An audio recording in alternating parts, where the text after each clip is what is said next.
Hello, freshmen. So here we are, the last scene of Act 1, Scene 5. Just like always, same old annotations, light blue for most famous lines, orange for important plot lines, blue for important words. I'll walk you through everything. So this is the party. So Scene 5 is at the Capulet Mansion, Capulet House. We are going to skip all of this servant stuff because they're just complaining that they have to set up for this party and they don't get to go. Blah, stupid. So we're going to start down here with Enter Capulet and Juliet. Now, I want you to make a comment right here to remind yourself Capulet is welcoming everyone as they enter the party. That is why this part seems so disjointed. He is talking to multiple people. And I think that's important to note before we start reading this because this set of lines is kind of confusing, right? So Capulet, welcome, gentlemen, ladies that have their toes unplagued with corns will have a bout with you. Aha, my mistresses, which of you all will now deny to dance? She that makes dainty, she I'll swear hath corns. Am I come near ye now? Welcome, gentlemen. I have seen the day that I have worn a visor and could tell a whispering tale in a fair lady's ear, such as would please. 'Tis gone, 'tis gone, 'tis gone. You are welcome, gentlemen. Come, musicians play. A hall, give room and foot it, girls. Then the music's play and they dance. Do you see how he's talking to multiple people and it's all disjointed, right? More light, you knaves, and turn the tables up and quench the fire. The room is grown too hot. Ah, sirrah, this unlooked for sport comes well. Nay, sit, good cousin Capulet, for you and I are past our dancing days. How long is it now since last yourself and I were in a mask? And then the second Capulet, byre lady, 30 years. What man? 'Tis not so much, 'tis not so much. 'Tis since the nuptials of Lucentio, come Pentecost as quickly as it will, some 25 years. Then we masked. 'Tis more, his son is elder, sir, his son is 30. Will you tell me that? His son was but a ward 2 years ago. So Capulet is doing the same thing that all the old people do, right? They say, oh, I remember this, and then they realize how long ago and they feel old, right? Romeo is in the party already, right? We didn't see him enter, but he leans over to a servant and he says, what lady is that which doth enrich the hand of yonder knight? He's pointing to Juliet. So we're going to put a note right here. So this is Romeo sees Juliet for the first time. Love at first sight. Now, I don't believe in love at first sight. I don't believe it exists, right? I believe that you can be attracted to somebody, but I do not believe that you look at someone and you're like, oh, that's the person, that's the one. So take it what you will, right? But in this play, there is such thing as love at first sight. We are going to underline, though, this night right here, right? And we're going to do this. The night that he's talking about is Paris. So she's dancing with Paris. And he says, what is that lady that enriches the hand of yonder knight? So he says, I know not, sir. Oh, she doth teach the torches to burn bright. It seems she hangs upon the cheek of night like a rich jewel in an Ethiop's ear. Beauty too rich for use, for dear earth too dear, so shows a snowy dove trooping with crows. So before we move on from this, I want to give you some of your end of the reading motifs, because right here in these lines, there's motifs. So this is our the light and dark, right? The highlighting in pink, light and dark. So, oh, she doth teach the torches to burn bright. It seems she hangs upon the cheek of night like a rich jewel in an Ethiop's ear. He's comparing, right? There's contrast here. He keeps saying that she is the light where there's darkness, right? And then once again, we're going to do this one. So shows a snowy dove trooping with crows. So she hangs upon the cheek of night. She's like a rich jewel in an Ethiop's ear. An Ethiop would be an African. So like a beautiful jewel in a dark-skinned person's ear. And then snowy doves. Doves are white. Trooping with crows. Crows are black. So he keeps describing her. She's this beautiful light in darkness, right? So then we're going to switch colors because we're going to be highlighting in blue pretty soon. As yonder lady o'er her fellow shows the measure done, I'll watch her place of stand, and touching hers, make blessed my rude hand. He says he's going to go and grab her hand, right? It's a little gutsy. Did my heart love till now? Forswear at sight, for I ne'er saw true beauty till this night. This, freshman, is one of the most famous lines in the entire play. Did my heart love till now? Forswear at sight, for I ne'er saw true beauty until this night. He has 100% forgotten about Rosaline. When he sees Juliet, she's the most beautiful thing he's ever seen. So Tybalt, remember, they're all in masks. So Tybalt hears this guy talking, but he's in a mask. This, by his voice, should be a Montague. Fetch me my rapier, boy. What dares the slave come hither scorned with an antic face, to fleer and scorn at our solemnity? Now, by the stock and honor of my kin, to strike him dead, I hold it not a sin. So we're going to highlight in orange this one, these last two lines. Now, by the stock and honor of my kin, to strike him dead, I hold it not a sin. He says, I'm going to kill him, right? So we're going to make a note here, and we're going to say Tybalt hears Romeo and prepares to fight, because remember, he hates Montagues. One of the things he hates. And Montagues are now at his party, and he's like, what? So Capulet, Lord Capulet, catches him. Why? How now, kinsman? Wherefore storm you so? And he points to the other guy, right? Uncle, this is a Montague, our foe, a villain that is hither come in spite to scorn at our solemnity this night. Young Romeo it is it? 'Tis he, that villain Romeo. Gentle, content thee, gentle coz, let him alone. He bears him like a portly gentleman, and to say truth, Verona brags of him to be a virtuous and well-governed youth. Here in my house, I would not for the wealth of all the town here in my house do him disparagement. Therefore be patient, take no note of him. So we're going to highlight take no note of him in orange, because Capulet, remember, this is a comment. I don't want to comment. I want to highlight. Here we go.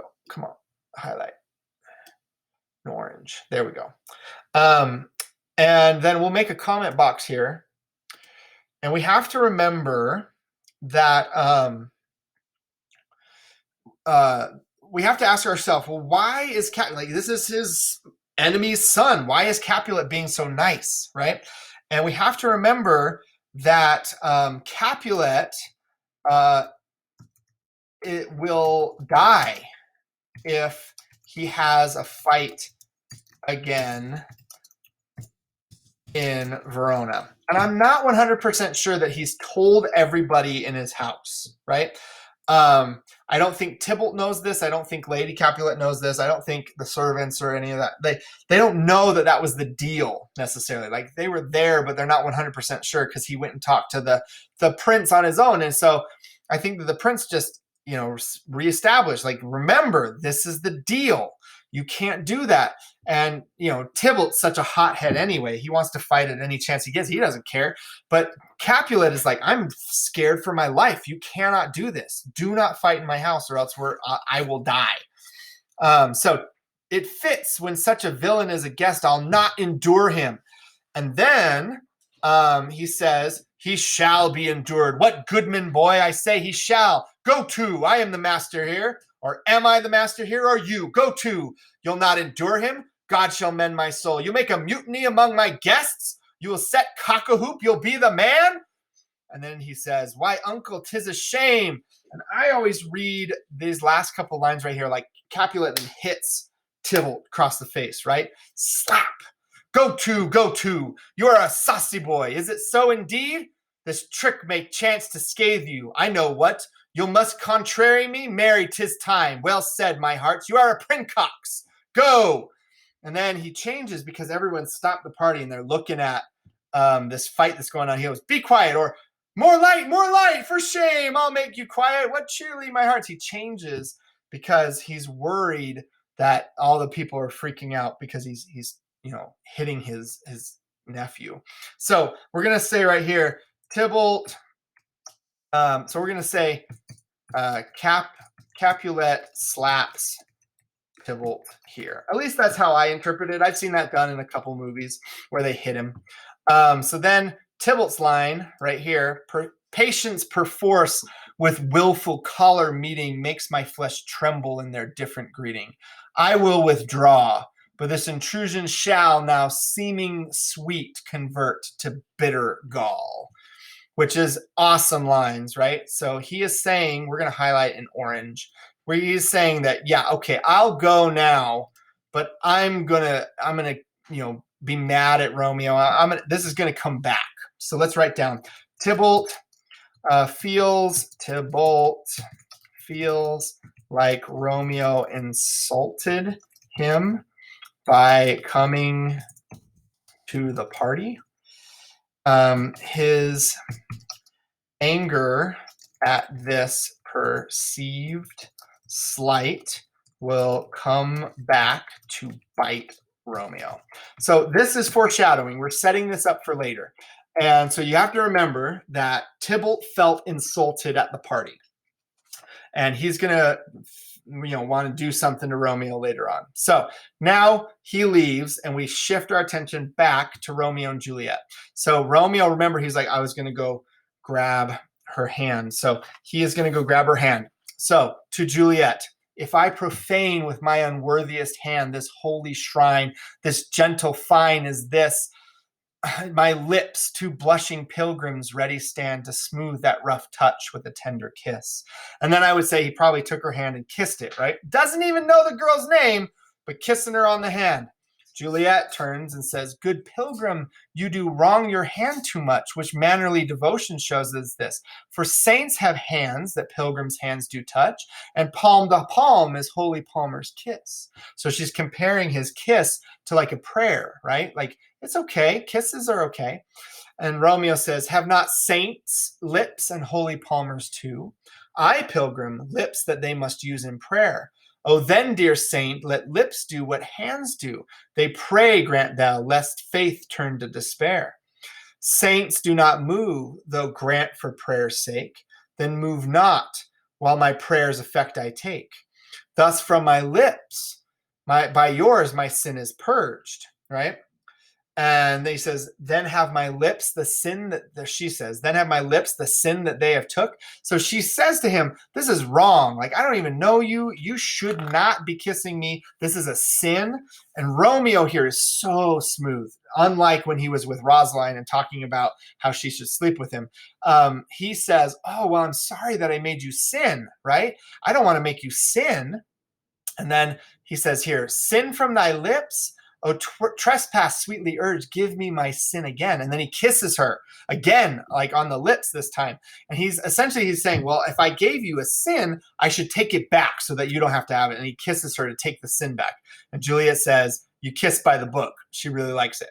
Now we need to go back. You've seen how in this right here, I've done these two lines because Shakespeare is doing something special with these lines. In the first time where Romeo and Juliet meet, he is writing a sonnet. And we talked about sonnets in the prologue, right? In the very first thing we read. So we can count 1, 2, 3, 4, 5, 6, 7, 8, 9, 10, 11, 12, 13, 14. 14 lines, right? Remember, a sonnet is 14 lines. And then we also said it has this rhyme scheme, which it totally does. So we're going to do some shapes. So we're going to do some squares and some circles. And it's not going to be perfect, but we're going to try our best. So hand rhymes with stand. That one didn't work out so well. Let's try this again. Stand, right? And then we're going to do circles, and we're going to do this and kiss. And then we'll go back to squares. Much and touch. See, it's rhyming. And then circles. This, once again, and kiss. Oh, he's rhyming the same word with the same word. And then we're going to do to, and we're going to do, and then we're going to do prayer and despair. And then the last two are going to be dot boxes, sake and take. And just like in the prologue, it's a sonnet. It's a perfect sonnet. And that's so important, right? So what we're going to do now is we're going to make some comment boxes. So first comment I want to make is Romeo kisses Juliet twice the first time they meet before they even know each other's name. I do not recommend this. Then the second thing we want to write here is the first time Romeo and Juliet meet, Shakespeare writes it as a sonnet, which is symbolic, right? A sonnet takes extra work on his part. And since this is such an important scene, this is one of the greatest scenes in all of literature, he is showing us how important it is by the extra work that he is taking. I also write right here, like, what a smooth character. And then here I write, Juliet likes the kiss. All right, so the nurse comes. Madam, your mother craves a word with you. And Romeo pulls her nurse, because Juliet starts walking away, pulls the nurse aside. What is her mother? Nurse says, Mary, bachelor, her mother is the lady of the house, and a good lady and a wise and virtuous. I nursed her daughter that you talked withal. I tell you, he that can lay hold of her shall have the chinks. He says, is she a Capulet? So he's figuring it out now. Oh no, his heart drops. Is she a Capulet? Oh dear account, my life is my foe's debt. So now he's all frustrated. He's like, dang it, I fell in love with my mortal enemy. Benvolio, away, be gone, the sport is at the best.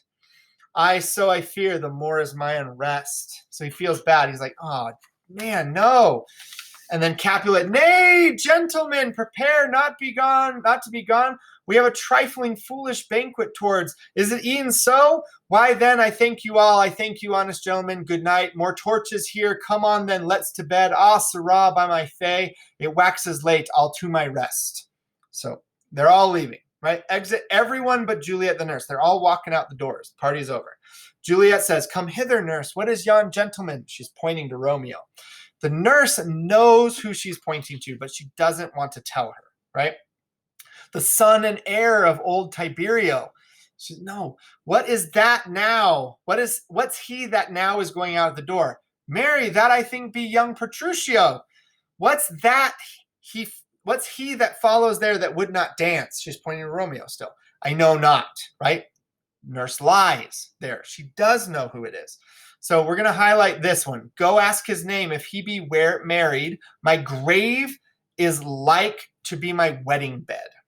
Now, this brings up an interesting motif with Juliet. And I write a little melodramatic, don't you think, Juliet? Because her initial, she just met this guy, kissed him twice, doesn't know his name. And she says, if that guy's married that kissed me, I will die. I will kill myself, right? And so then I'm going to say, you just met the guy, comma, but you are going to kill yourself if you can't marry him. It's crazy, right? But this is one of those things that happens a lot in tragedies like this. You have, especially with the female character, you see this in Antigone, you see this in a lot of Shakespeare plays, but the female character says a lot of things like, oh, I'm going to kill myself if I can't fall in love, or I want to marry death, because if I can't love this person, then I might as well just marry death. It's melodramatic. It's like one of those motifs that keeps coming up. So the nurse says, his name is Romeo and a Montague, the only son of your great enemy. We're going to highlight that in orange as well. Oops, we're going to do the markup. So the only son of your great enemy. Oops, not good, right? My only love sprung from my only hate, too early seen unknown and known too late. Prodigious birth of love it is to me that I must love a loathed enemy. This is in blue. This is one of those famous lines of Shakespeare. What is this? What's this? A rhyme I learned even now of one I danced withal. One calls within, Juliet, right? Juliet! Anon, anon, come, let's away, the strangers are all gone. All right, so that's it. Romeo and Juliet met, they fell in love, and love at first sight, and now they've both discovered that they can't marry each other because their families hate each other. And note that the nurse is the one that got them both that information. So after reading, you got to go back and mark for your motifs. And I did a couple of the light and dark for you, but there's definitely some past, against, some future, and some more light and dark. So go and look for those in this scene. And we'll see you for Act 2, Scene 1. Bye.